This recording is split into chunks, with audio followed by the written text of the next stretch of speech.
It is me. It is I am him. It is Space Cadet, and you are now tuned in with the Spaced Out Podcast. And today we have the most elite poet in Buffalo, New York, Jillian Hanesworth. I appreciate you coming through today so much. Yeah. You and Keisha are like the shit.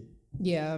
I never even got to meet Keisha, but she is so fire. Like everything I've ever heard her do was amazing. Yeah. It's amazing. Both of y'all. Like it's like I want to hear one with both of you on a poem together. That'd be crazy. That would be dope. Yeah. I was just thinking the other day how dope it would be after hearing you on Jae Skeese and all these records. Like you're on Cashisgreen, Jae Skeese. Come on, Mr. Green, help me out here. That's my only two big ones right now. So you have another one though, right? Couple I have another one coming out with Dre Kenner. He lives in LA now, but he's from here. So a couple of things that are coming out, but nothing that's like streamable yet right now. Right. Yeah. So you had it. So that right there is impeccable to me. Like that you were on those and their placement of your poems and everything. It was like fire. Yeah. And then, where was I going with this? I'm already high, y'all. Okay. I think that a whole album of poems would be immaculate. Like just to hear y'all going off on poems after poem after poem over a beat, like it'd be crazy. Yeah, I'm actually gonna be having a EP. So I'm doing a live recording next month, and there's this singer named Curtis Lavelle, and they use a loop pedal and build the music just straight up using their voice and then sing over it. And easily my favorite artist in Buffalo. You can, any genre, any person, Curtis Lavelle is at the top of my mountain. So they'll be accompanying me, and we're having it December 2nd. So yeah, it'll be 7, I think, pieces on this EP, and it's produced by Bridge Studios. So hopefully that'll give people a chance to like hear my work. People are always like, I want to be able to listen to it. Yeah. Instead of always reading it. So I'm trying to get people what they want. Nah, yeah. I was like, yo, that would be so dope because I just sit there and I read the Buffalo 10 Water. Yeah.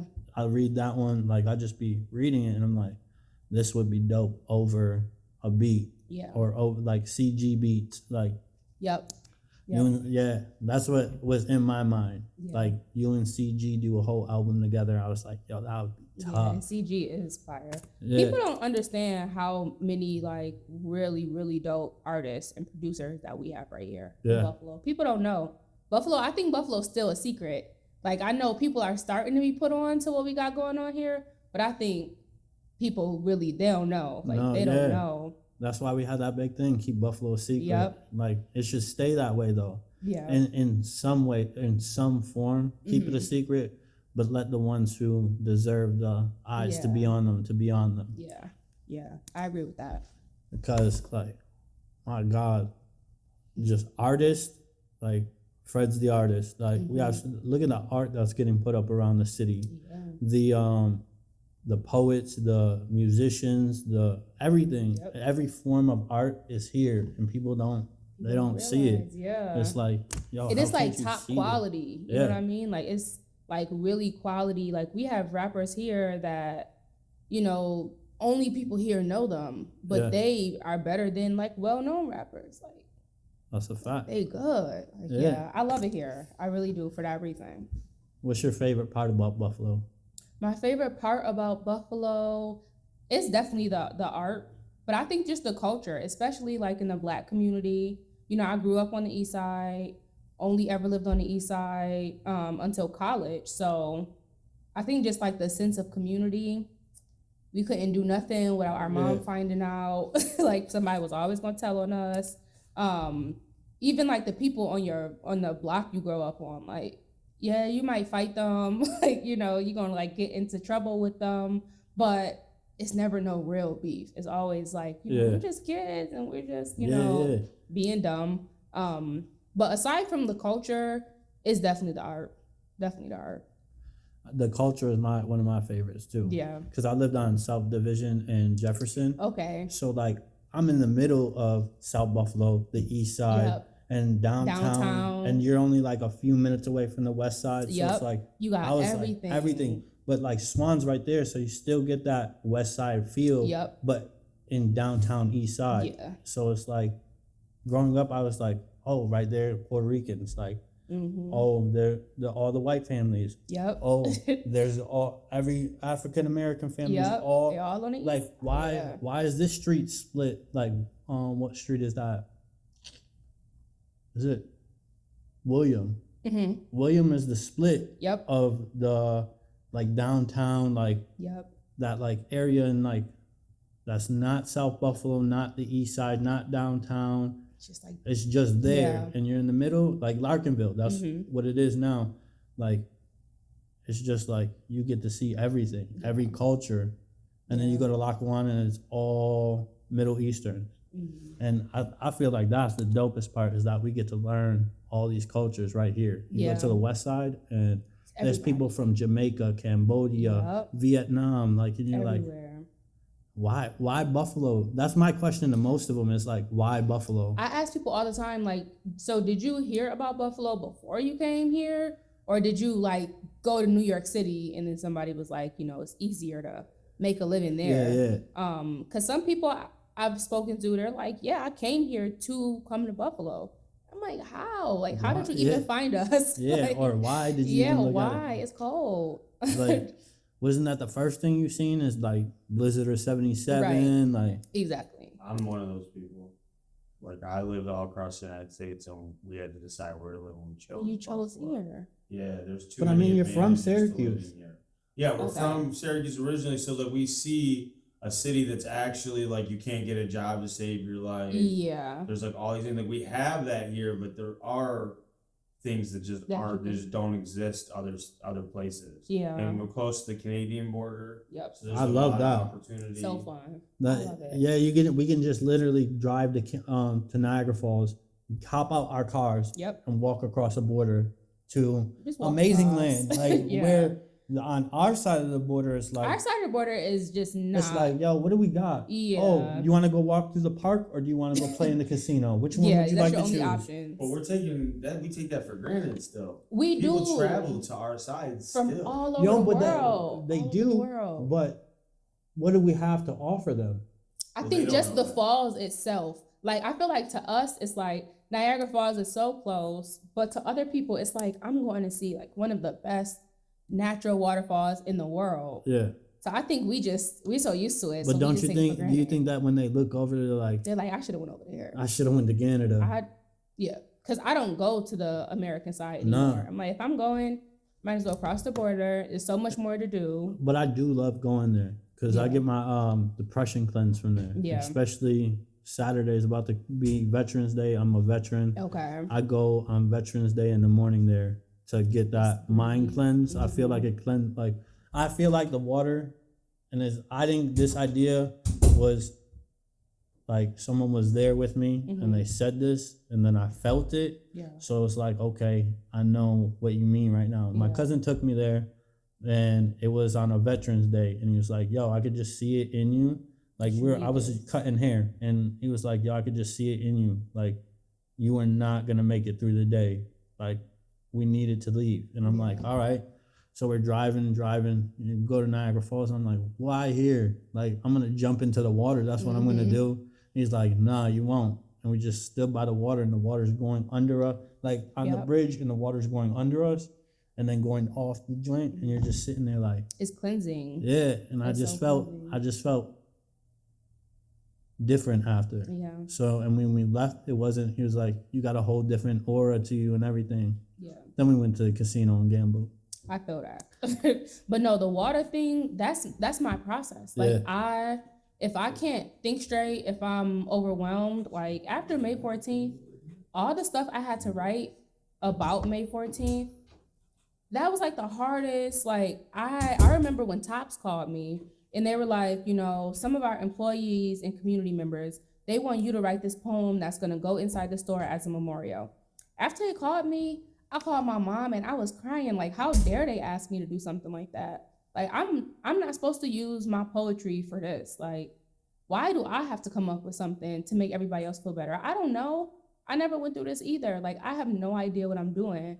I'm angry. Like, I'm pissed. So I don't want my poetry to reflect that feeling. I don't want people to read it and be mad, you know? But I was angry. And I went to the water. And that's literally how the poem Water came about. It was just like, there's like the water is so healing and cleansing. Even when you think about like the Foot of Fairy and Niagara Falls, like a lot of Black people, a lot of our ancestors, they tried to swim across and some of them lost their life in that water, but they would rather die free than live running for their life. And it's like, there's so much freedom and liberty in that idea. So for me, I feel the same way. Like when I'm sad, when I'm angry, when I have to write, but I don't know what to say, I'll always go to the water. Yeah. Always. You know, how you just said how they used to cross the water. Mm-hmm. I actually just, for the first time ever, found out about the bridge that's over there. That Harriet Tubman would take the people there. I literally was there and I started tears just falling. And I'm like, why are tears falling from my eyes right now? But it's just like knowing that happened and how that they got there and they went the people I were with were like, yo, they went to Canada? And I was like, I didn't know that either. Yeah. I thought they would have stopped right here. But no, they were going to Canada. This ghetto here. Yeah. We going across. So, and they had a bridge and now that bridge is taken down. Yeah. And they got the memorial there. And I was just blown away by it. It's just beautiful to know that that part of the Niagara Falls has a huge impact on African American history. Yeah. Cataract House. Yep. So we filmed a documentary last year for TV about the Cataract House with Saladin and a few people up in Niagara Falls. And basically that restaurant was they were tell you here's a note, come at this time, and sneak you a note, come at this time to the water. You know where they do the jet boat stuff? They were sneaking people across the they're Black superheroes. They're sneaking people across the river on a boat by lantern. Yep. Across that river at nighttime. And then in Canada, the guy that founded Toronto or whatever, Simcoe, he the first law that he made in Toronto was outlawing slavery. Because when he was fought for the British in the United States against us, he used to love Black women. So he was hey, we want to make sure this isn't happening over here. Yeah. They're these Black women gonna be free over here. But that's an awesome. So watch that because that's we filmed on Michigan Street downtown. Okay. And because Michigan Street has a huge. I don't know what it is. Street Church. The church underneath is part of the Underground Railroad. Yep. I've heard that because I grew up over there, so I've heard about it, but I didn't I never really gave a fuck until I never really gave a fuck until probably 10 years ago. Yeah. I didn't give a fuck about anything, but I was self-centered and oh, I'm going to the army. I'm gonna be the greatest person in the world because I went to the army. I was very self-centered and about me. And then one day, I don't know what it was, but it opened up my eyes to the world. It was probably a little bit over, probably 12 years ago, right when I got out of the army. Yeah. Something woke me up and I was like, oh shit, there's a world and there's people in it and there's shit going on and you need to look around. Honestly, you know what? Real quick, there are a bunch of tunnels under Buffalo. I've heard that. Hella tunnels. And I bet you apparently you can't go down there and go down into them. I don't even know how you would get into them, but maybe through the Michigan Street. They have a couple of tours, but a lot of the tunnels they're blocked off. They say they're inaccessible. The days were around in Buffalo. They were using them tunnels a little bit. And so okay. Kind of blocked the, so that's why. They come up. They always try to stop everybody's motion. They come up in a lot of locations. There's a lot of locations where I could see it coming up in Allentown, or probably the Central Terminal. They probably come up over there. I wish I could go down there though. I mean, I'm Black, so I'm only going so far in there. But they also have the terminal into the tunnels. That's that's what I was telling you. We went to the terminal, and then I went. Did you do a haunted tour? No, when we filmed that video that they did your poem. Yeah. We were acting we walked everywhere. We were in that back subway that still looks like New York City with all the beautiful tiles. And I was like they don't. They should redo it. Yo, but we're It's talking so fucking.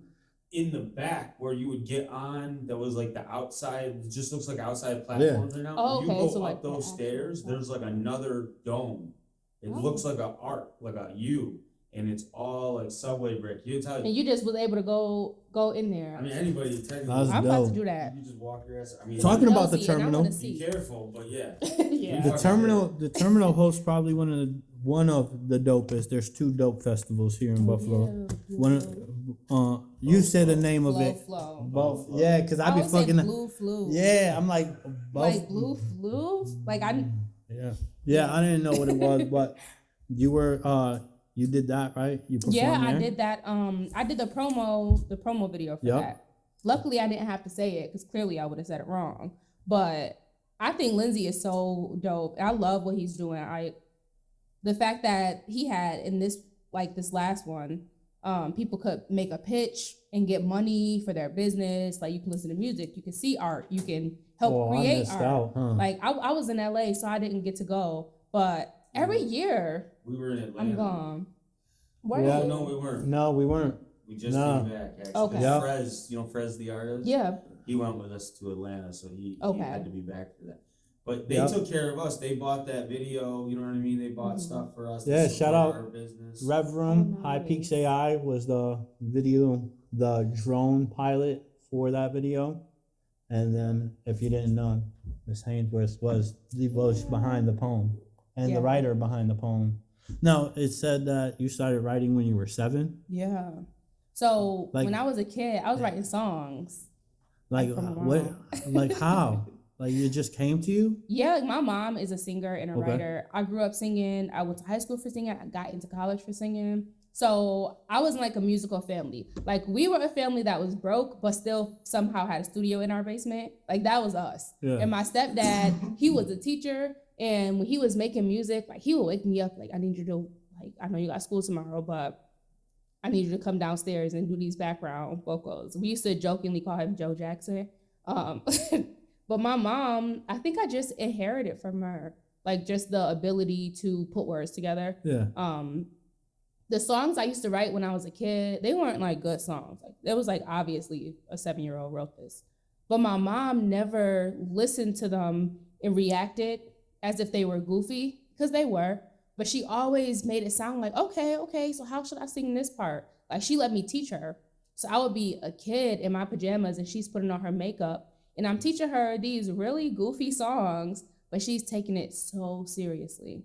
And I think that really catapulted me, like for my mom to just take me seriously and not be like, girl, it's 7:30 in the morning, go back to bed. Like, why are you in here? Or to laugh when something did sound goofy. She never did that. So yeah, once I started writing poetry once I was maybe like 9. Mm-hmm. And a lot of people didn't know that I write poetry. Even in college, I found out that I'm dyslexic when I was in college. After like failing out, getting kicked out for my grades being so bad, appealing to get back in, I lost my financial aid. I worked 4 jobs to pay for college. My college graduation day was my eviction day. So I'm like in my cap and gown, like throwing my stuff into bags so I get up out there before the marshals come. So it was like a struggle for real, but my mom always pushed me. She always encouraged me to keep writing. My best friend, she always read everything I wrote, whether it was a short story or a poem or a paper. She always invested. So luckily when I came back, I didn't know what to do. And that's when I started getting back into writing. And it paid off, I guess. It was the right thing to do. Where did you go to school at? Fredonia. Okay. And that was crazy. Because I had never, like I said, I grew up on the Eastside.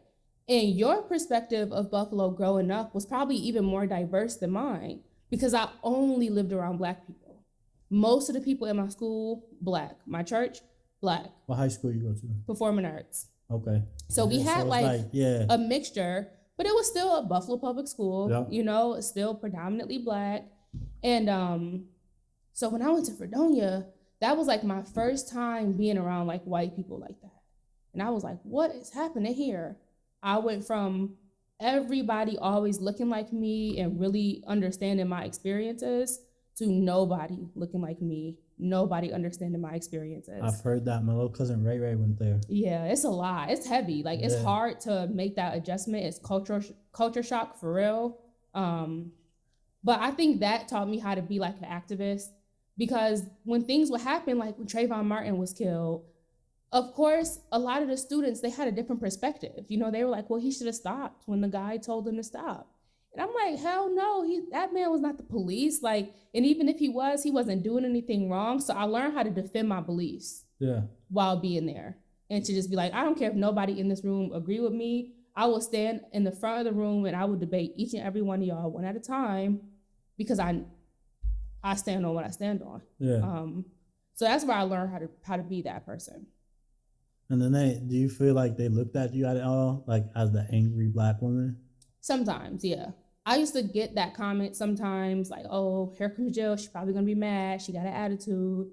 But, like, I didn't care because I was angry. Like, I'm angry. Like, shit, it's what it is. Like, I'm mad that nobody else here looked like me. I'm mad that when things happen in the world and Black people are being abused by the police, abused by these different systems that the students I'm sitting in class with, they don't care. Like, I'm mad that Nor it took understand at all. Yeah, they don't even know how to understand. Like, I'm mad that it took until 2020, when everybody watched George Floyd die live, for people to actually understand that this is what's been happening in these communities since forever. Yeah. Forever. So I didn't care about people thinking I was mad, because I was mad. Right. Now I am still angry about a lot of it, but I've just learned how to hone in on it and to use that anger and to make something else out of it. But I also feel, because I got into organizing and I learned how to build strategies to actually change things, and I worked on different pieces of legislation that has helped and that is helping our community. Now I feel like, okay, I'm still pissed, but I know that there are ways that we can go about bringing real change. So there was like Clean Slate, which is a law that's going to be happening here in New York, where after a certain amount of time, if you have a felony conviction, depending on what the conviction is, it'll get wiped off your record. So you get a clean slate. You can get better jobs. Yeah, you can get a job. You can have somewhere to live. Yeah. You can live close to your child's school. Like, you know, like, people shouldn't have to pay forever for something that they did. And a lot of times when Black, brown, poor people do things, they're doing it out of survival. So it's like they criminalize poverty. They're not really harming nobody. They're not scary. They're not hurting nobody. And how do the drugs get into the Eastside? They replaced it. Like, my thing is like, how could someone in the hood afford thousands and thousands and thousands of dollars of drugs? Mm-hmm. How did they get there in the first place? The guns, the drugs, all that stuff was put into our communities. Brought into it. For like, destruction. Here, do this. This will help you out. Mm-hmm. But really, we're going to break down this community. Yep. We're going to take all the men away. We're going to make sure this community cannot surpass. It's like, we went to Baltimore. And going to Baltimore, like, you've been to Baltimore. I've seen that you've performed there. Yeah. You've performed in over 200 times in different cities. Yeah, I've been to Baltimore a few times. But for them, like, it seems like for them, they look at it like there's nothing but nothing. Like, we have nothing. Yep. And the first time I ever saw an opioid addict, like, for real, because, okay, so obviously growing up, the drug that people did in the communities was like crack. You know what I mean? I remember my first time going to Baltimore to perform, and I was near, I forgot what the college is that's like downtown. Oh, no. Baltimore. That's where we stayed. Okay. There's this bridge. That was Atlanta that we were next to the college. No, we were next to the college in Baltimore, too. We were right on North Fulton where The Wire was filmed. We were like a block where Freddie Gray was killed. Yep. It was like literally the next I went block. over there too. Yep. Yeah. Because that college was only like 10 minutes away. Yeah, I do know what you're talking about. Because that was over near. Because they said like there's a college down there and like it's still Like, He's they like don't on the care. campus and he's just standing up and he was asleep. And he was leaning like in the Smooth Criminal video, like that forward lean. They don't And I was hit the just like, ground. should we wake him up? Like, he's gonna fall. And I just stood there and he just never hit the ground. And I'm like, these like drugs are just really destroying these communities. And a lot of times, again, they are systemically and strategically being placed into these communities. People are not seeking out these drugs. Sometimes it's a doctor who is over prescribing these medications because he's getting a kickback. They overprescribe it because the person's back is hurting, so they're gonna give him more, and then he's gonna get the kickback. Now they're addicted to that opiate. Yep. Just like my homeboy. This is the truth and the fact. R.I.P. Sway. My man had lupus, got addicted. Was not addicted at all. Period. To anything. We smoked weed every day. He went and he would only take 1 or 2 pills at the end of the month, so that'd be in his system, so they keep giving it to him. And be honest, he would knock off the whole bottle to someone and keep 2 of them or 3 of them for himself. Then it went to a couple more. Then it went to half the bottle. Then it went to the whole bottle. Then it went to no bottle. I'm going to snort heroin. Then it went from snorting heroin to doing heroin. And the only reason he was doing it was because of the pain from the lupus. And then because of the pill wasn't strong, he needed more. He needed more. And that more came from what? Heroin. It's like these people are innocent. They're innocent. They just needed some help. Yeah, that's exactly That's all all he they needed needed. was help. Like, not for them to shove these pills down his throat and then And get rich off of it. To what you're saying too, when we were in Baltimore, think about the reform stuff with Buffalo. We were in Baltimore, we're interviewing people on the east and the west side, and that's like a recurring theme I feel like we heard is like, oh, I just came home, right? I did however long, and I'm trying to get a job, or it's been really hard to get a job, right? Like you said, they don't have that in that city. You know, not to like put anything down in Buffalo, it's like everywhere looks like the hood. Everywhere like, looks like that you've never seen. worse In Buffalo. than the east side. Worse than the east side. Way worse. Everywhere.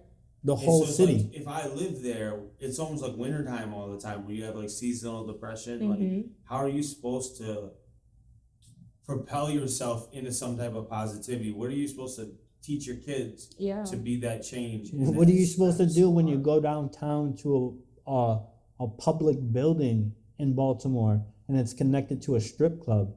Oh yeah, the public works What? like they're You know, like, what is the building called? Is it the Rath building? Yeah, Like you have like child support. Yeah. Connected to that is their strip club district. Yeah, the strip club, like same building. Oh, I didn't know that. And then the police station is right there. Jeez. And then there's it's like just you can get your food stamps. there's a strip of just like clubs or strip clubs. Wow. And then like an alley with didn't more know that. clubs. Yeah. If you go to the podcast,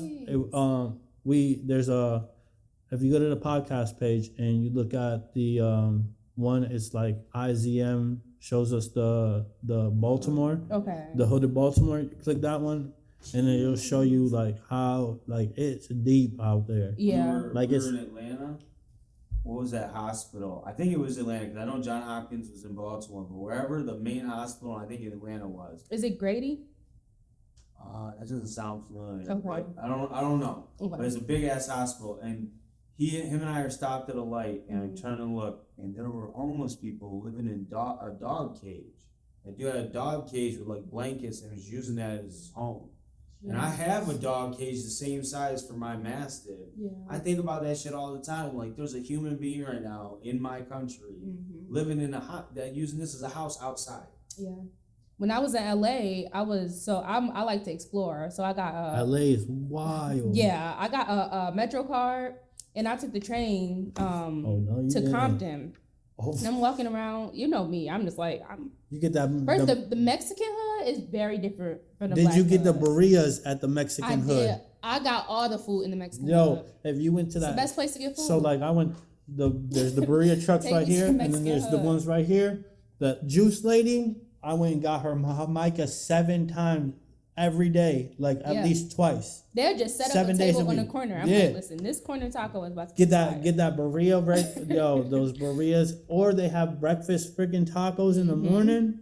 Yo, and It's then so you're good. driving and you look and you're in Compton. Yo, they got horses in the fucking hood. Yeah.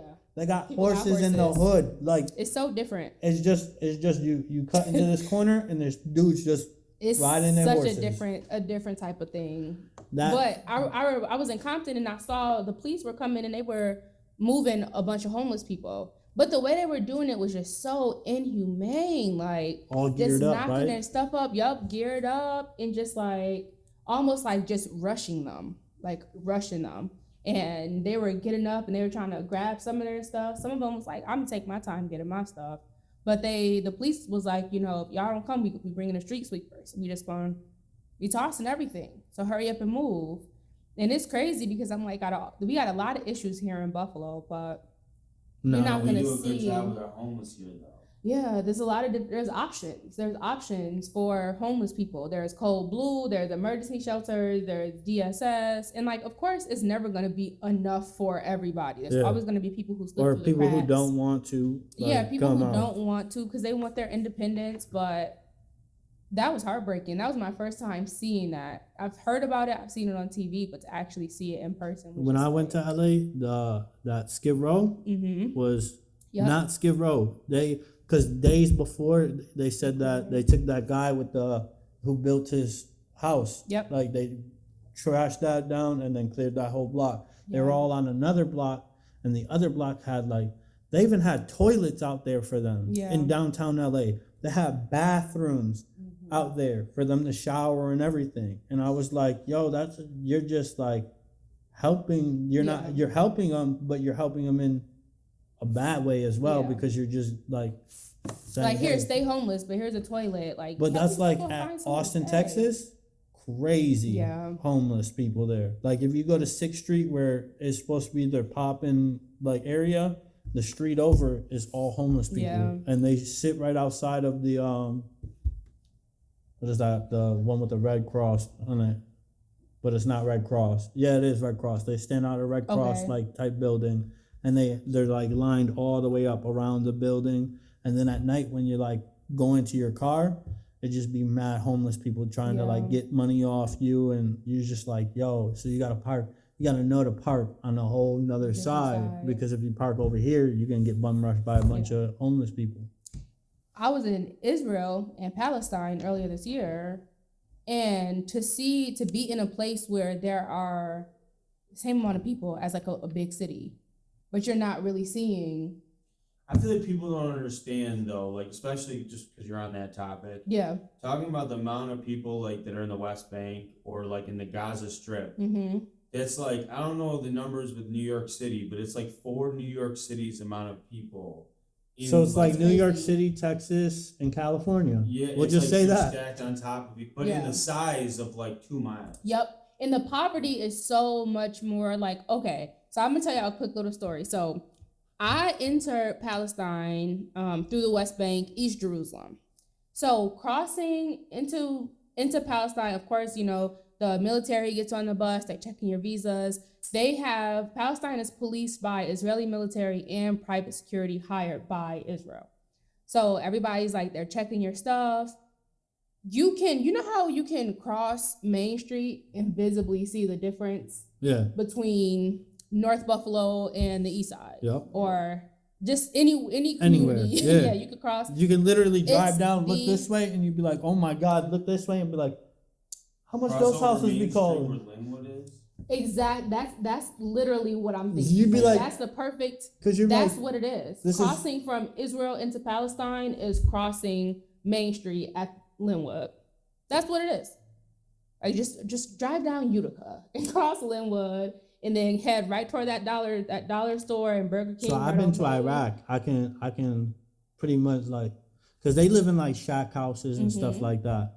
But then there's really nice areas and stuff like that. But those people are living in like villages. They want to do that. It's like Africa, how they have their little villages like that. But Yeah, and in I Palestine, see- there were cities. Like, I mean, it's like It's a still whole city, developed. just They're like building, they're big buildings. But imagine an apartment the size of this suite that we're in, and you have grandpa and grandma, mom and dad, all the kids, and the oldest son's child and wife, all living in one house, right? So then that house gets hit in an airstrike, an entire bloodline now just got wiped out. yeah. Because they really are like their families stay together. Like it's a true like family oriented community where it's like we are preserving our heritage. That's just how they are. Like they are here in Buffalo. Yeah. It's like you go and you see, like you go to a store and you see the brothers, Yep. the uncles, the sons, the cousins. They're all working in the stores, or they're in a bunch of different stores that they all own, and they're all working. They're all and that's working. all they do. And then you barely see like the women. They're out shopping and stuff like that. But you don't see them at the workplace. The men are working, but Mhm. and then they go home, and at night they all have dinner together. Yeah. And And it's that's like, how it yo, was. what happened to that in our like society? Yeah. Period. And the Like, Western because society ruined that. It used to be like that when I was a kid. It used to be. I remember my mom and dad being like, "You have to be home at 6 o'clock so we can eat Everybody dinner." have And dinner. yeah, lights come on, you're home type stuff. It's Mhm. like, where is that anymore? What happened to Yeah. that? I don't know. But then But these it's families heartbroken like, to think about it happening over there. I actually have a tattoo that I got while I was there from a Palestinian girl, right here, and it says "Long live the Eastside" because East Jerusalem and the East Side of That's Buffalo. crazy. Yeah.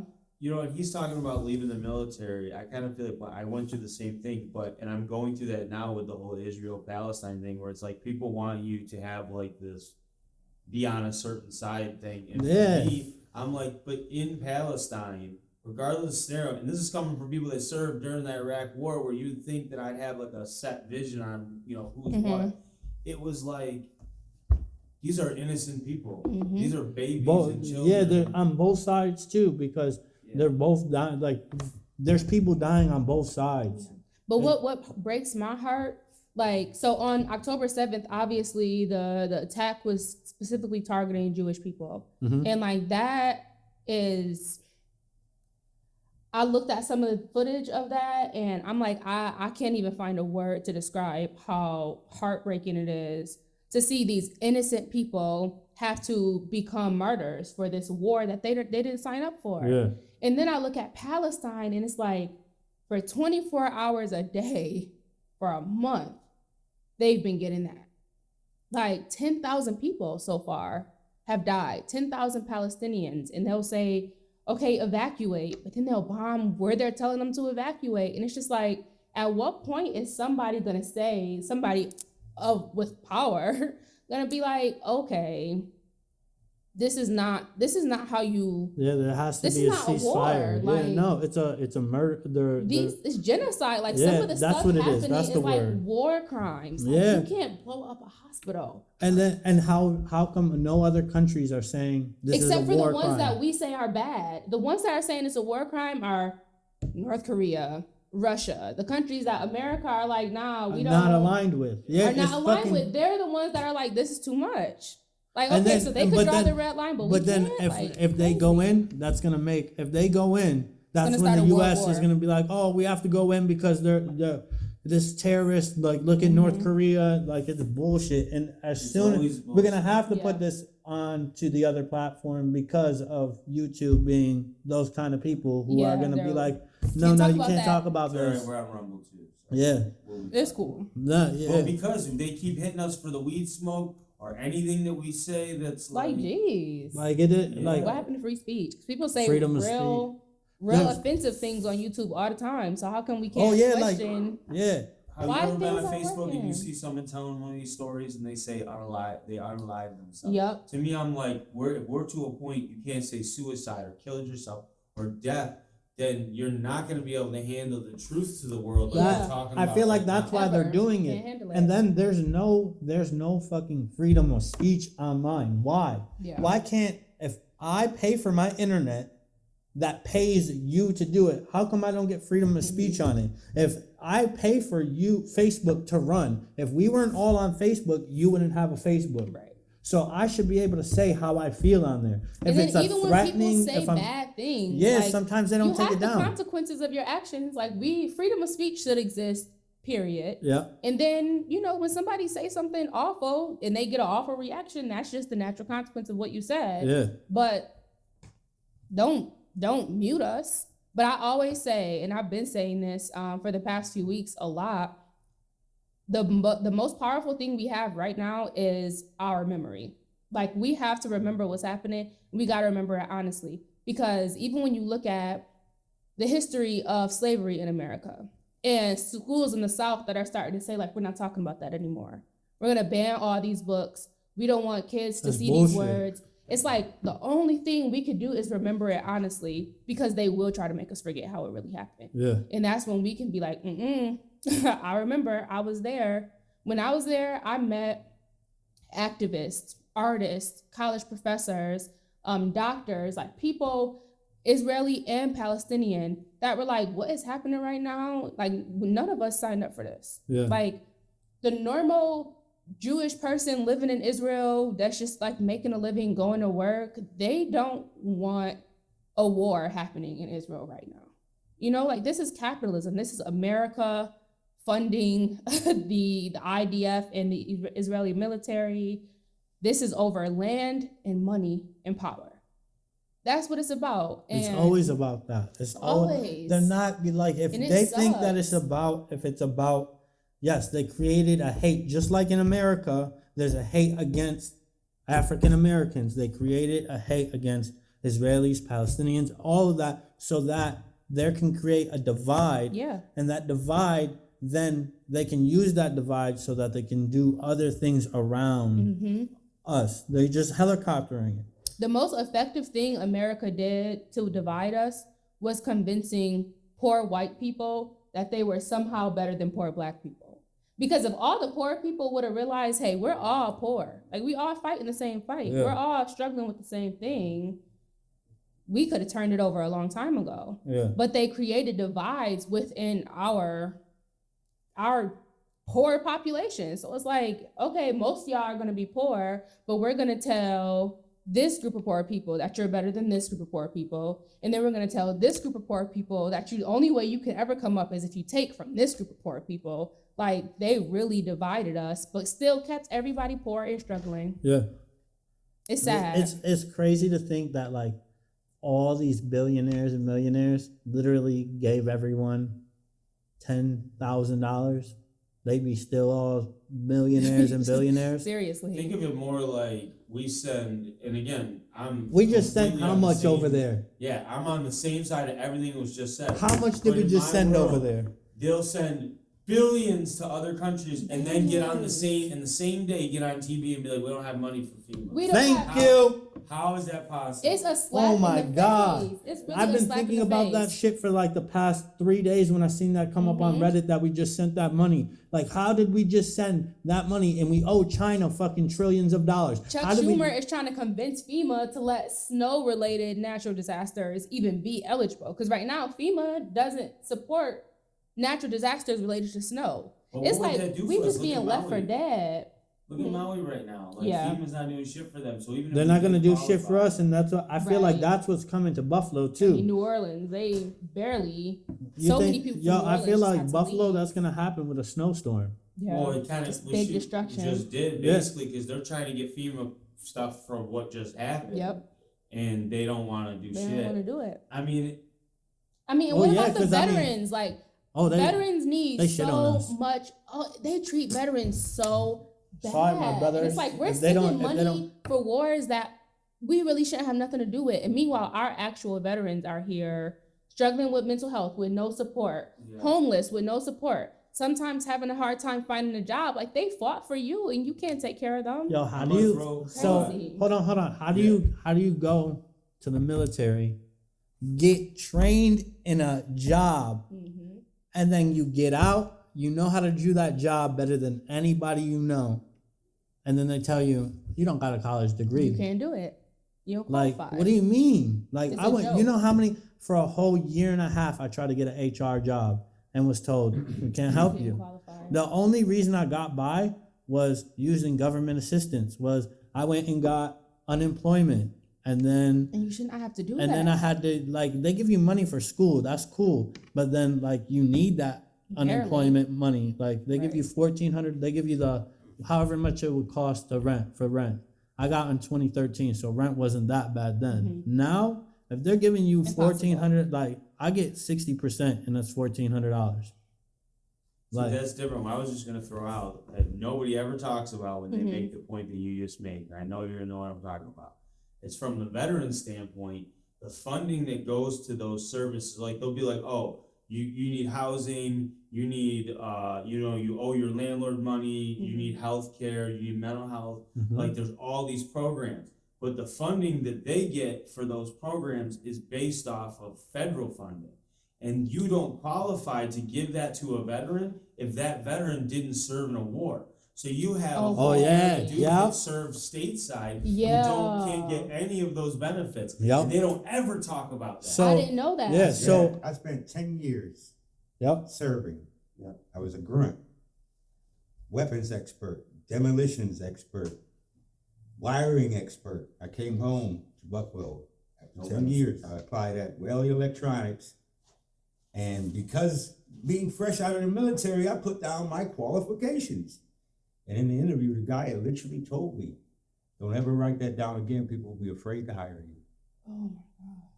And I walked out of Well Electronics and actually went into a temporary agency. I gave up looking for a job. I gave up. I stopped looking for a job at like, college. This is what radicalizes people. I You gave know up. what I mean? In a But good like- way, but also in bad ways. This is this is what it is. like they think that you don't get any sort of, the military won't say that you don't get PTSD. No soldier that's in the army right now is going to say that you won't get PTSD from going to basic training. Not everybody's mind is wired like everybody else's. Yeah.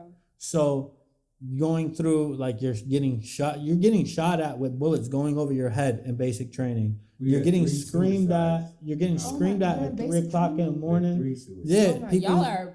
I didn't know. People commit suicide in basic training. Okay. Like, But they have like high sexual assault rates. yep, Like, that, all of that. See, but Everybody. okay, here I'm gonna throw this one caveat out there and I think this is for most branches, minus the Navy because of the ship thing, where I think they have their own metric. But I feel like especially the Army, all three of us that are in here right now serve in the Army. Like the Army, your experience is very based on your job. Okay. Like he's admin. Yo, not when you're deployed though, because that's when we had the mag light bandit. Oh yeah. That You can was speak on crazy. that. So I was deployed, and there's a dude going around and knocking people out with a mag light, which is a big flashlight that the police carry. Those flashlights, Yeah. knocking them out, taking them in the porta potty, and sexually assaulting them, men and women. Yeah. And it's And like it's- then you gotta come home and you can't even And then get like, a job. Like, Or your mental health right. stuff, right? yeah.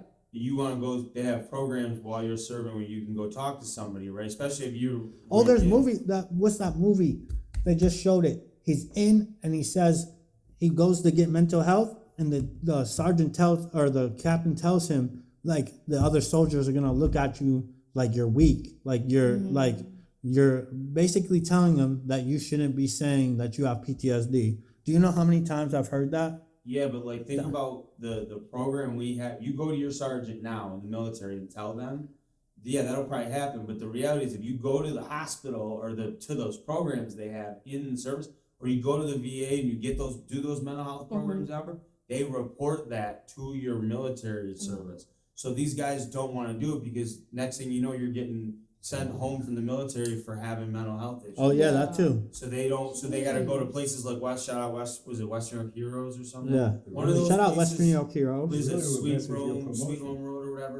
No, they moved. I don't know the address, but Western Those York people Heroes. like them, you could go see a counselor. They Yeah. ain't gonna say nothing. because There's they're- good they places wanna like get that, treated. but they're I funded. think they might have pulled up after May 14th to do just free mental health for people in the community. I think, yeah. I think it might Yeah, have been Western New York them. Heroes is Yeah. like very, Oh, yeah. like they help. I like that. They Ruins that so all the time. That's the best part. Like being a veteran, we got programs like that are funded by sponsorships and like a veteran. Shout out Chris Krieger. He's a veteran who runs this program. And Lynn, she's a veteran. She runs the program. Everyone who's in there is a veteran. They know. So when I first got out and then got married and had kids, like I didn't know how to get Christmas presents the first couple years at all. Yeah. Like, how am I gonna get these Christmas presents? Like, I'm barely making it. Yeah. So I'm like, what do I do? And I look it up and I found Western New York Heroes.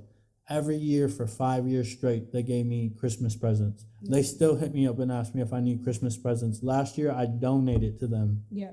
Because I was like, I'm able to give to you guys rather than me taking from soldiers. Like, but there's those programs help us more than the VA ever will, because they'll go through your whole disability with you. They'll go through your whole everything. They'll do everything. Find if you need a lawyer, all of that, they'll help you with all of it. Yeah. Better than the VA does, because they're like they're more one-on-one with you rather than the VA. I get it. You got thousands and thousands of soldiers to sit there and look after. Like, I get it, but you still should have a system. If this system's been going for 100 years, the VA's had to be in place for at least 100 years. Yeah. So you can't tell me you don't have programs in place where we have already seen what happened with Vietnam veterans, and we're seeing what's happening to post 9/11 veterans. And it's like, I've lost so many friends to suicide after deployment. Yeah. It's ridiculous. This weekend is probably the hardest weekend of my, like, this weekend and Memorial Day. Yeah. The hardest. Even like, there's those days like where I don't remember what happened in Iraq, but like something happened, because it'd be like in the middle of July, I'll get like super depressed. And I'll be like, why am I super depressed? But I'll eat shrooms and figure it out. Like this weekend, like I can't, like it's my kid's weekend, can't do that. So I have to just push through it to get through this. But like, I'm all right. Like I can get through it. I have a support system.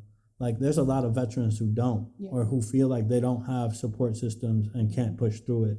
Like, but that program helped me get through a lot of shit. So if there's any veterans in Buffalo, New York who need the assistance and don't know where to go, Western New York Heroes is the place to go. Like for sure. But I did see that I think it was them who sent the mental health providers they had out there. trailers out there, and they were just letting people walk on and talk, which is so crazy because for some people, that was their first time ever talking to anybody about any trauma in their whole entire lives. And just to know that they made themselves available to help people who don't even necessarily meet their target group is just like that's what I mean when I say like the culture of Buffalo. Like the people who can help and want to help, they'll go above and beyond to make sure that they're showing up for people. But I definitely think that we need to do a better job at taking care of our veterans. And we can't be sending money all over the world to other wars when why are we funding another war? Like, we're at war here every single day. So let's take care of our people. And we were just at war for how many years and still there? Like they're saying we're not there. Bullshit. We still in Iraq and Afghanistan. And they're still fucking shit up over there. And then even if you did pull everyone out, it started everything fucked up as soon as you did. Because they gave, instead of assisting them, they helped them. And then as soon as when you are in there and you're helping them, and then you pull everything away, what do they got? And they don't know how to create it for themselves. It's like you stripped them naked now. Now what are they going to do? You got, because they got everything they wanted out of them. And now they're just going to keep getting what they want. And those people can't do anything because they don't have a leg to stand on. Exactly how I feel that they're going to do it over there. And it's just going to be like, what? You're just going to kill the whole world off? That's what's going to end up happening if all these people, if the groups just don't be like, stop with ceasefire, everyone just stop. Like, now they're saying they're going to do 4-hour ceasefire a day.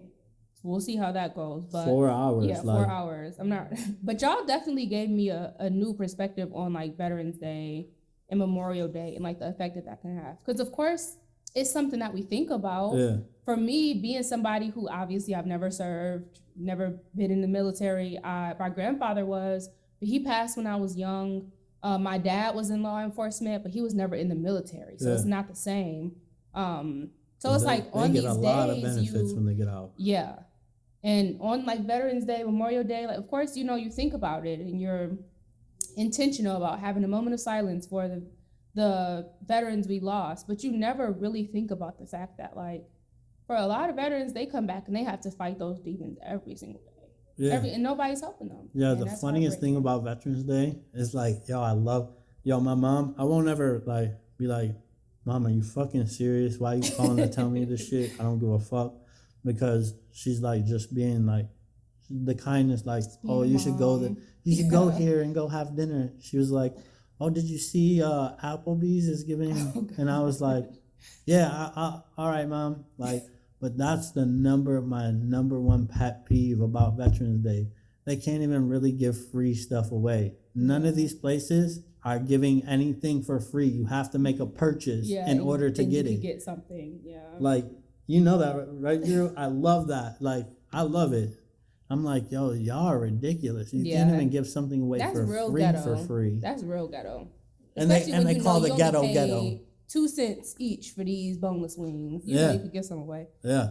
They made millions and billions of dollars over how many years, and you can't just be like, one day a year. That's just like, I always thought, like, when are they going to give 1 day a year or 1 month a year you ain't got to pay no bills? Because they made billions off of us already. Just give us a break. Give us December. Just give us a break. Give us December for real. Like, let us fucking feed our all family. the months that I would like to not pay my bills, it would be December or February. And that's another thing. Don't make me pay my gas bill in February. I'll be happy. They do that. Like, I feel like all the holidays are done around that to keep you. Yeah. To keep your pockets low. Like, oh, there's a holiday every month where you got to spend money. There's birthdays. Like, it's like, yo, there's so much money spending in this world. My mom loves Christmas. Like, her Christmas tree goes up the day after Halloween. Oh, mine's up too. And every year, I'm like, how about we all just pick a name and we just get one gift? But my mom's like, no, like the kids need a big Christmas. And her house is always just completely overflooded with gifts every year. And I'm just always thinking like, man, they got y'all because y'all will spend it all for Christmas. And me, I'm like, I'll get gifts for the kids and of course something for my mom because you always look out for mom, but I'm not doing it. My lady did that last year. She was like, "Oh, she didn't just pick out a name," and then she did it for both sides. I was like, only gotta get a couple I only gifts. gotta give one gift for somebody and not everybody. It's amazing. Like, I love this. I only gotta buy my kids gifts and my nieces and nephews. I'm good. And I've tried to give my nieces and nephews like experiences now.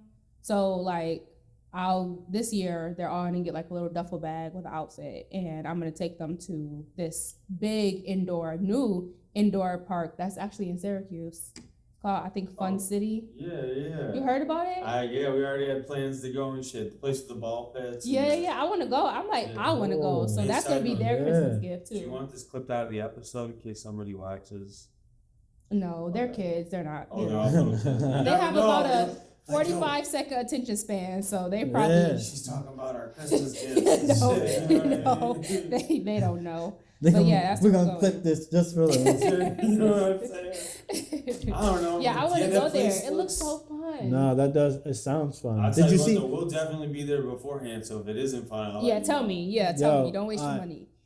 This man just sent me my favorite thing coming is that golf thing. Top Golf. Oh yeah, there's one coming to Buffalo, right? Yeah, but it's called the Social Club. I'm sad though that they take the hotel away. There's not gonna be a hotel no more, and it's only gonna be 2 floors instead of 3. What hotel? It was supposed to be the golf dome with this place and a hotel. And it was supposed to be somewhere, but now they're putting it in a good spot. They're putting it on Elk Street. Oh, okay. Right there where that new soccer stadium is, right next to that soccer stadium. That's a good spot. Yeah. You can actually find somewhere to park. Is the Ralph Wilson Park that they've been working on waterfront? They were gonna put it there. They were gonna put it there. Like, damn, we can't even get no grass. Like, Yeah, give us a that's park. what I mean. Yeah, exactly. I was like, thank God they didn't do Good. that. Where was it Like, can we going? have some? Right next to the water, like That's not a good idea. you know where that shooting was on the 90? Yeah. Right there? Right there. Like that park that's to the right there with all the like the With dog the park. and amphitheater, they you can were still gonna- see the amphitheater. They're working on it, yeah. They're like they've been rebuilding. They were gonna put it there and I was like, why?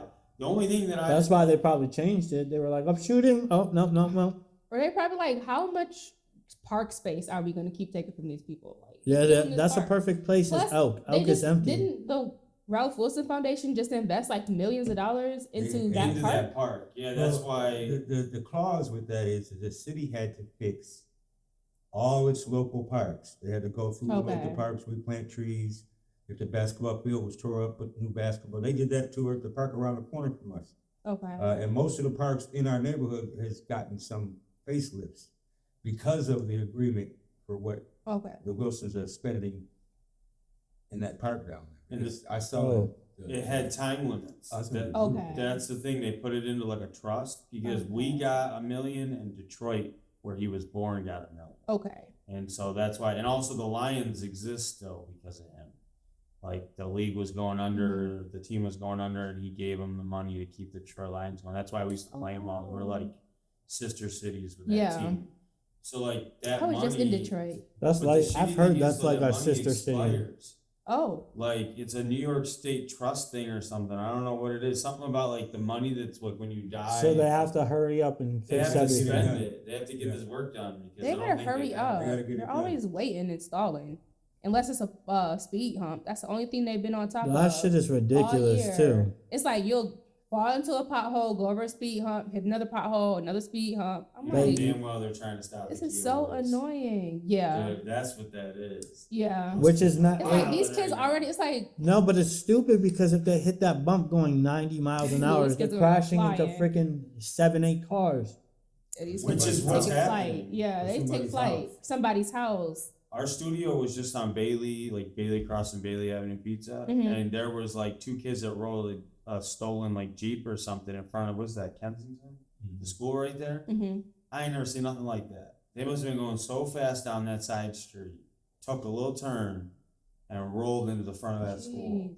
There was the one out in South Buffalo, a kid drove into like a brick house. Yeah, right on the corner of Tifton, South Park. It's like y'all stealing cars, y'all can't even drive. What's the point of stealing a car? Yeah, he got the whole side of the building's freaking collapsed. And All then the it's brick. like, what do you do? Like, what's the solution? Like, What happened to all those traffic cameras? Why don't they do it like New York City and watch cameras all I day? feel like okay, I agree with that because I feel like we've had too many police chases here in the past couple of years. And it's like, why did y'all invest so much money in all those traffic cameras and you never use them? There's one over by me that doesn't even work. Like the little blue light works. Yeah, 'cause But there was I a feel- store that got robbed, and when she went to the police and her store got robbed, and she's like, well, can we just get the footage off the camera? They were like, this one doesn't work. Are you kidding? Our studio, everything in it just got robbed. That's part of the reason we're here right now. Everything's gone, and there's no like, there's like cameras on every one of the block. Nothing. Nothing. Like they're not trying to solve They the no, crime. because those cameras are probably fake. This is just It's like to scare people. Like you're nobody's not scaring them. scared. They don't care. No, They don't care. But they They're not put afraid. brand new ones over there by Tesla. Yeah. You see the little blue and red lights blinking over by Tesla where they're building that new, whatever they're building across the street from Tesla. I don't know what they're building. Mhm. Somebody's got to know. So if anybody knows, let me know.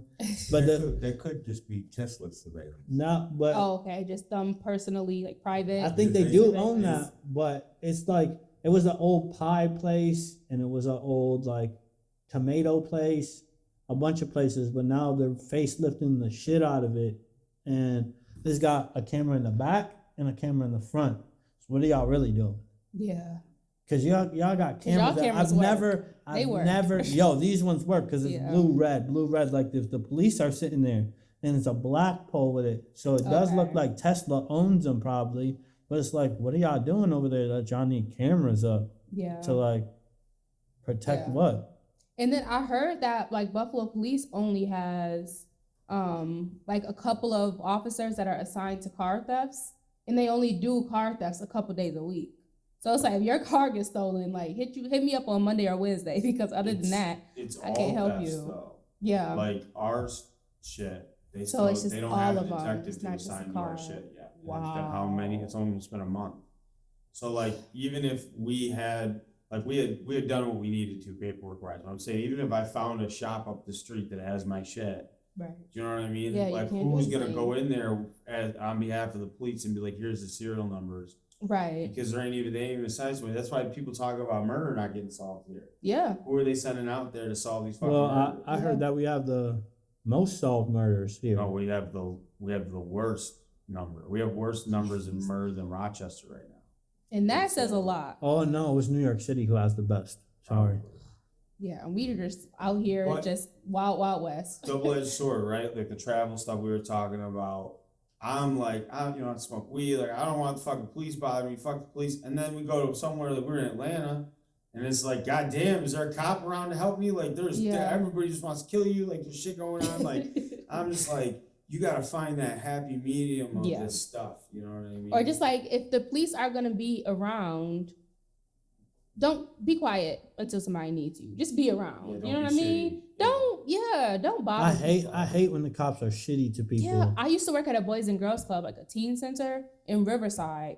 And at one point, we had to get like the Buffalo Peacemakers to station themselves at all the bus stops near They our still do club, that. because the kids would get out and they would be standing on the bus stop, and the police would stop and search them for loitering. I'm like, how are you loitering at a bus stop? But these are 15, 16-year-old kids, so No, they I'd don't be like, know. you can't touch me until I get a lawyer. So we told the Peacemakers, so they were like, all right, we're just Nah, gonna we be should. there. We need to start teaching our kids how to. their- I think their that's just rights. something Stop that doing that this, should be right? something. Yeah. Stop and frisk has been gone. No, But I think feel like so many of Bingo. their parents are afraid, No, especially but- Riverside is like a mixture of like poor kids and then a lot of like immigrant, Yep. like children of immigrants. And I feel like a lot of them are like, don't argue with the police. Don't tell the police you know your rights. Just comply so you can make it home.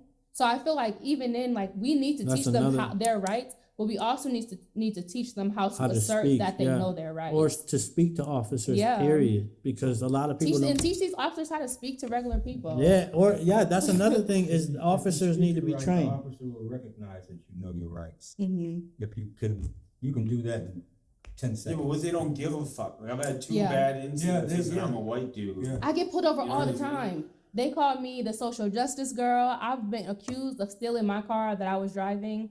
At one point during 2020, when we were out there like protesting all summer, it was always the same officer. So we used to joke around and say like that officer was assigned to me, because no matter where I was in the city, I was getting pulled over or I was running into that specific officer.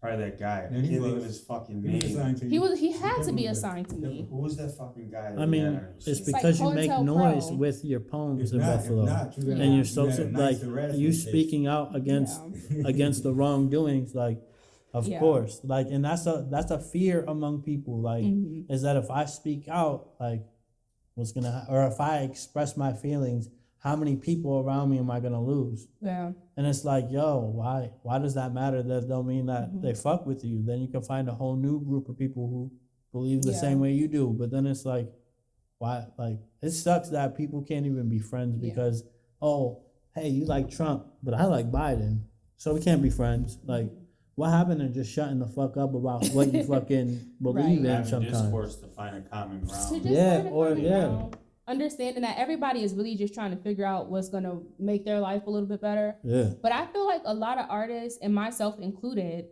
like you said, that like there are a lot of people who are afraid to say what they feel and express themselves.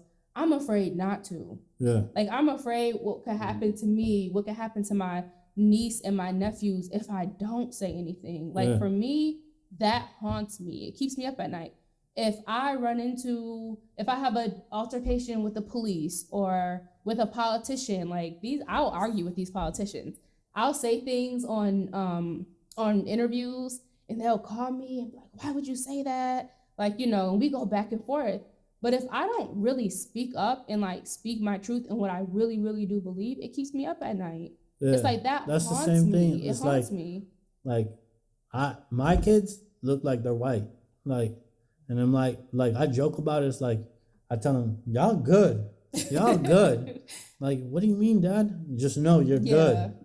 Like, and they're like, whatever. I'm like, you get as dark Just as a me, little if safety net. you get as dark as me or darker, you're Yes, fucked. You don't pass And they're the like- bag test. And they're like, what? And I'm just like, I leave it alone. Yeah. But like, what made me realize that is my brother's kids are half Puerto Rican and black, Okay. and mine are half Puerto Rican and Portuguese, or half Puerto Rican and white. Like, and like, it's like, I think about it all the time. Like, damn, Yeah. it's literally like, my kids are okay because I seen it happen. My older cousins are all half white and Puerto Rican. They look white, and their whole lives they got treated differently than we got treated. The full Puerto Ricans got, like, when we went out to places, you could see the way people would look at my dad and look at my brother, because my brother is darker than me. My brother looks like he's black. Yeah. He doesn't look Puerto Rican. He straight up looks black. Yeah. And but then we stand next to each other, and you're like, holy shit, y'all look alike. Yeah. And you're like, yeah, we're Okay. brothers. Yeah. Like, my dad, everyone thought my dad was black because my dad's hair was nappy, and like, no, that's Puerto Ricans. We have black in us. We're black. Yeah, you're black. Like, we have it in us. Like, Yeah. but It's so American though. That's such this, even when we're talking, it's such an American conversation. When I was in Israel, I met this lady, she's Ethiopian. She was a part of that like migration when a bunch of Ethiopian Jewish people walked to Israel. yeah, So when she was getting her master's, she did like a study abroad program in Detroit, which is like, geez, you came to America and just went straight to Detroit. Might as well come to Buffalo, same thing. But she said that was the first time anybody ever told her she was black. And she said she had a coworker, it was an older black woman, and she was telling her coworker, like, the police, I guess a police officer stopped her, and she was like, is it because I'm Jewish? And the black woman was like, girl, you black. Like, they stopping you because you black. It's not because you Jewish. Like, they probably don't even know that you're Jewish. They don't care. And she was like, what do you mean black? Like, she didn't even understand the concept of blackness until she came here. So she went back, and now she's starting to really understand the way westernized racism is affecting the entire globe. yeah. But at that time, she didn't know. She's like, I see myself as a strong Jewish woman. It's a good thing though, right? Like, I'm trying to Yeah. understand the context for her. Like, so that's a good thing that she didn't know that. Yeah. That's wild. I think Yeah. that's so dope for you to never have to categorize yourself that way. as like didn't black know. or white, or like, Yeah, or why can't I just be She American? didn't have to really, like, yeah, they had their own, like, issues related to their ethnicity and their nationality, but she didn't know racism. She didn't know racism the way we know it until she came here. Yeah, because it was crazy. I'd be like, as a kid, like, people look at my dad weird and stuff, and it'd be like, because I was a little bit lighter, and then I grew up and got more melanin in my skin, and be like, people looking at my dad, and like, I'd be like, why? Like, you grow up, and then you understand what racism is when you go to South Buffalo, and like, your mom moves to South Buffalo, and you move to South Buffalo, and you freaking get thrown on the ground by a police officer, like, and South harassed Buffalo's by different. but It's now different in South now it's different, because when I grew up there was only one black family on the whole street, Yeah. and then I was Now the it's more next diverse. minority on the street, Yeah. and the only other minorities around there were in Lackawanna or in the Eastside. Yep. Baker Homes. Yeah, or on Hopkins. Yep. Like, on Hopkins, there was a couple families that were minorities, and it'd be like, you're walking through South Buffalo and you stick out like a sore thumb. Down a couple of streets down is my best friend Omar lived, and like, yeah, we became friends because we're Puerto Rican. Like, of course, because I got somebody to relate I'm to. looking around, and there's only a bunch of white kids who like thought it, like, back then it was funny to be racist. Yeah, I remember being a kid. I went to a school in South Buffalo for one school year. My mom pulled me and my sisters out, but our bus got egged before. for no reason. Oh, Like they just you- throwing eggs at our bus. I went to Southside. and all of the students on our bus were black because we all lived on the east side Yo, so in the same neighborhood. that happened. That And they happened egged to our me. bus. I'm So- like, y'all are so trash. We went, me and 2 other kids that were in the neighborhood. Mhm. They were white though, because the neighborhood I lived in was every color. They were white. The other kids who were in the neighborhood were on a whole nother bus. They put us on this bus. We were the first ones to get dropped off that day, the first day of school. The next day, all those kids complained to their parents that they had to go over the Babcock Bridge Yep. to drop us off first Just to come back. to go back. Yep. So they then went all down Seneca, dropped them all off, and then dropped us off. Last. And then that started like issues. Like they would start beating up the 2 white kids because they hung out with Puerto Ricans and blacks all the time. And then we start beating me up. So then we all started taking the metro home. The next year we got put on the smaller bus, and it was us and all the kids from the hood. And it's in like, the you East know Side. what happened when you put us on a smaller bus. You Yeah. already know how the other kids, Yup. these little mean children, evil Yup. little children, Everybody are going to would make laugh. fun of Yo, us because we on a small bus. They would laugh at us like in the morning, like laugh set y'all because I'm getting up. on this bus, and I'm like, You like, literally, listen, y'all know I'm just here so I don't get fined. Yeah, I'm just like, here, I just like- gotta show up. But it was like I was pissed off. Yeah. Like it's like, yo, that's when I realized that's the first time I experienced racism was in the 6th grade. But they used to think it's like a joke. They'd be like, I'm just playing with you, like, Yeah. and then you're like, you don't understand it. So as a kid, you're like, oh, it's funny, like they're calling me a spick, like, and then you're like, grow up and you're like, yo, Like, I can't, hold like, on. what the fuck was I Yeah. thinking, like? But I then think you as a of- kid, your mind is wired to help you survive moments. yeah. So it's like you need to just get through this moment. Like, so I'm gonna giggle too, even if it's an uncomfortable giggle. And when I get older, it might eat away at me. Like, why did I laugh 14 years ago when they said that? But it's like when you're a kid, you're just like, I don't want to be the butt of the joke. So Yeah. I'm just gonna if I laugh with y'all, maybe it'll stop y'all from laughing at me. Yeah. You know? So I No, get yeah. that. But I want to leave on a positive note. Okay. So let's talk about, before we leave, literary freedom Yeah. and what is it? Buffalo Books. Yeah. Yes. So Literary Freedom is my LLC. So it's a 2-part LLC. Number 1 is how I manage myself. So I don't have like an agent, a manager. I just kind of do everything on my own. So I operate through my LLC so I can get those good tax breaks.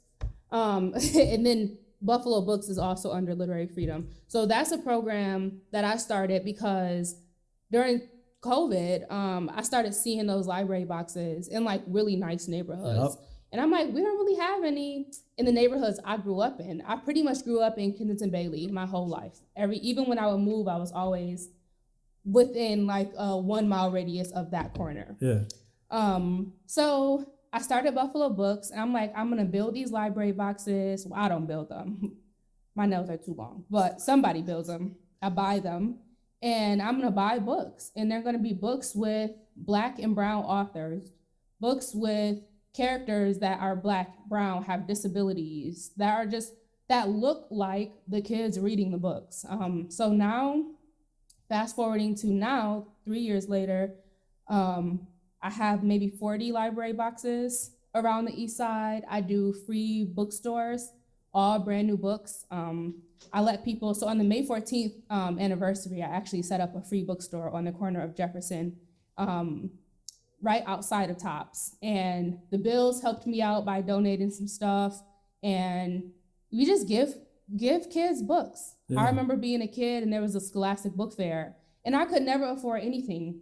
Like Nah, a pencil yeah. was like $5. Yeah. It's like, why are y'all inviting I them remember here? that shit because my dad was disabled. My mom was the only one that worked. Yeah. So it'd be like, I bring it home and like mark shit that I wanted and hand it to my And you mom. just doing it for fun because you and can't yeah, get none and of then that. you realize like, yo, I'm not getting it. Like this book costs Like, $38. damn, like damn, my dad's gotta go to surgery tomorrow. Yeah. Like they're not getting me no books. So I wanted to bring that vibe into the community, but for free. Yeah. So people always come to me if there's a community center and they're starting a library for their kids. They come to me and I'll stock up their library. Churches, shelters, all kinds of places, Yeah. just to make sure that if you want to read a book, you can. Right now, I'm working on guides, so how to help your kids learn how to read, but I'm also working on a how to help your parents learn how to read guide. So for kids who are, in the 7th grade, who's starting to read tougher literature, whose parents may not be able to help them, how do I take the more simplified skills in my toolbox and help my parents learn this skill too? So I'm hoping that will really help when it comes to people being able to find and hold down quality jobs, people being able to understand things. Like, I think a lot about people who speak English as a second language and the street signs where it's like, don't park here between 4 and 5 p.m. on Thursdays. Like, it can be so confusing if you don't speak this language to even read a street sign. Yep. So just trying to make sure that we can start to remedy some of those issues. But yeah, I'm always taking donations. So if people do want to donate to Buffalo Books, they can do that on my website, which is jillthepoet.com. That's fire. I love that idea. I really do. And I have seen a couple of them throughout the city, like the Eastside, which is really dope. Yeah. Because I thought about that too. Like, you go to Allentown, you go to like Clarence, like there's neighborhoods like, and on those main streets that have a really beautiful house that has this bookshelf. Yeah. And you just go grab a book. Yep. Lancaster, Depew, all these places have it. Why can't we have the same things on the east side that they have in South Buffalo or anywhere? Yeah. Why can't we have everything there? Like, I get it. Like, people are like, oh, we can't have nice things because of this. Nah, sometimes those people are planted into those neighborhoods so it don't happen. And we just have to push forward past that so that we could succeed and other minorities can succeed. Because if you look at it, it's no offense to the Middle Easterns, but a large portion of the businesses they owned were Puerto Rican and Black owned businesses that are not owned by Puerto Ricans or Blacks anymore. And now we have such a small entrepreneurship community. And it's like, we're growing. Start a business. Down, like, the last Black-owned corner store that was over there. Yeah, right now I don't know if it was a city ordinance or a state ordinance that temporarily shut them down. Hopefully though, it's on Fillmore. It's like a Black-owned corner store. Isn't that Jamaican one? Or no, it's in Maston District. Isn't that the one where they sell the Jamaican juice? Isn't that Black-owned? That might be the store. The one with the gas station? I don't know. Oh, no, you're talking about Mandela's. Yeah. Mandela's is Black-owned. Yeah, so see, they were, I'm just saying, they had a petition that they were it was the only full corner store. Oh, just a corner store. Black-owned. Do you know why they were being shut down? I think one of their license expired. So help them get the license. But it was a city license. So they were like, how come the council member won't just fast track it and make it happen? But the council member was like, I don't have authority over, I can't do it. I remember hearing a news story about the rat problems. Yeah. Dumping food in the back. They had some sanitary problems. Oh, sanitary issues. Man, I just seen sanitary issues in the neighborhood didn't want them there in the first place. The only reason why they got there is because they told everybody that Tim Hortons was coming with them. Jeez. Once they opened up, Tim Hortons backed out. So now you're stuck with Mandela's, and their prices are like crazy. Yeah, they are. In the hood that is out here really. I go there for the ginger juice. Yeah. But I do still have like library boxes. So if you know somebody or somebody's watching and they're like, I want one. If you guys were like, we want a library box that is painted and dedicated to our podcast, and we're going to put it somewhere, like, tell me. I have them. I don't charge, obviously. I call anybody who gets a library box from me my community partner, and your only responsibility is tell me if it's empty, and I'll make sure it gets books in it. So we're down for sure. Yeah, because you. And also we can talk to Freds too to see if we can get some of those painted for you. Yeah, how do you determine where they go? So typically, let's just say you were like, we want one, and we know somebody who lives on the corner of Kensington and Olympic, and they're gonna just let us put it on their front lawn. So some people just put they get a mailbox post from Home Depot for like $20 and they cement it into a big planter. Okay. Some people actually dig a hole and put it in their ground. I tried initially to like get the city to partner with me and place them around, but there were too many logistics and it's just too hard to agree on certain things. So we're like, all right, I'm just gonna get people they who thinking about are like, money, I that's live what it here is. and you can put it outside of my house. Yeah. Or corner store owners, people who own properties. There's that M&T Bank on Jefferson across from Tops. So the man who owns that plaza was like, if you want to put one outside of here, you can. So that's how we determine where they go. But as long as they're accessible, I'm good. We have some in barbershops, hair salons. Also, Home Depot donated a ton of paint to me. So if you're like, we want one and we want to paint it ourselves, we just need the library and the paint, make that happen. Easy. Plus, we know a million artists too, so we Yeah, might be able to do that was my other something. idea, is to get like a And bunch it's like that good outdoor wood. acrylic paint. Like it's Oh, that yeah? good paint for like murals. Yeah. And Home Depot, I emailed them and I was like, can I have some paint? And they were like, just tell us what colors. And I just sent a list of colors and they were just like, all right, it's ready, just come get it. And they just gave it to me. So got paint too. That's dope. So yeah, I got y'all. Y'all That's have really some- dope. I know y'all gonna have some good ones. Looking at the art around here, some of these are painted by high schoolers, and they're cute. They're really cute. But I'm excited for some like professional artists to get their Yeah, hands. because I on feel them. like if we do that, and we can get some artists to put some art on those for you, Mhm. that'd be amazing. Because then people are gonna look at it like differently. Yeah, it's like a little. It's a work of art in the middle of the especially community. like push it towards a little bit like towards kids, so that this one looks kiddish, and we Yeah. can put more kid books into this one. We find have out some what- that are really low to the ground, so that a kid height, so they can just walk over and Yeah, open it and get books out. Those are my favorite. They're really I love cute. the idea, because it's like, yo, who doesn't want their kid to go grab a book? Right. Go grab a book, go read. Right, You just bored? read Look, something. there's a book joint right there. Go grab It's a like book. before out you the- take your game out, just read one. Yeah. Just read one chapter. Or just read one book. You know, we couldn't afford like all the fun fancy stuff that my friends had growing up. I didn't have a PlayStation, none of that. Yeah. My sisters are twins, so they had each other. So they were each other's main source of entertainment. And then I'm the youngest and the only one without a twin. So I always had my nose in a book. That's how I learned that the world was bigger than Buffalo. Yeah. So I'm hoping that other kids will learn that too. What's a book you can recommend? A children's book. Nah, adult. For me Adult to book? read.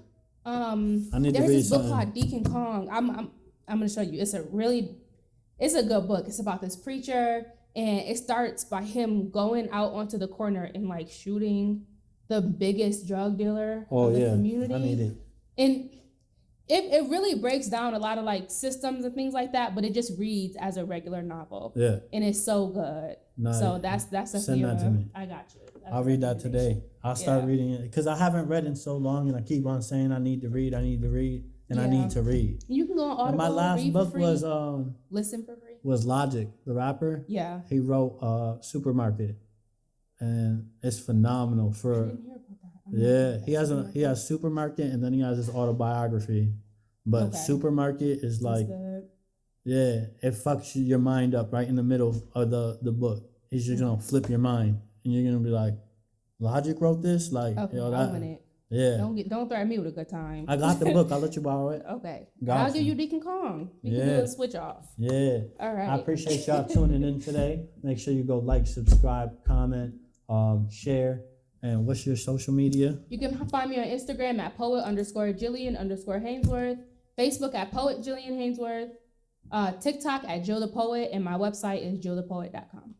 Oh, yeah. I appreciate you guys tuning in. Catch you on the next one. Peace.